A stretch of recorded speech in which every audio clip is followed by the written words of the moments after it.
You want the prompts gone, right?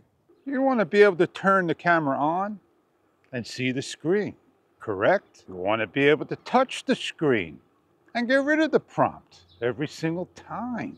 But what if you touch the screen and you change the exposure, the lighting, the foreground, the background? Luckily, we don't have that feature in the DJI Osmo Pocket 3. We hit the record and we still see the prompt on for at least 10 seconds. Does it bother you every single time you turn the camera on so you can get those shots? We can have the prompt just say, mic 1 on 80%. Then to have it say all those words that block the whole screen.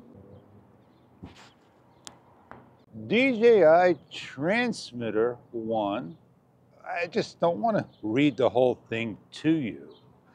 Shorten it. Make it come on a lot less in time. That's all we ask for. DJI, please remove the prompt from the camera the best you can do. Pass it along to the relevant team.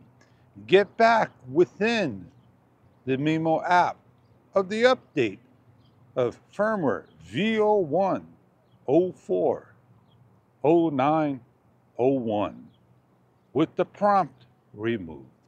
Thank you for your time.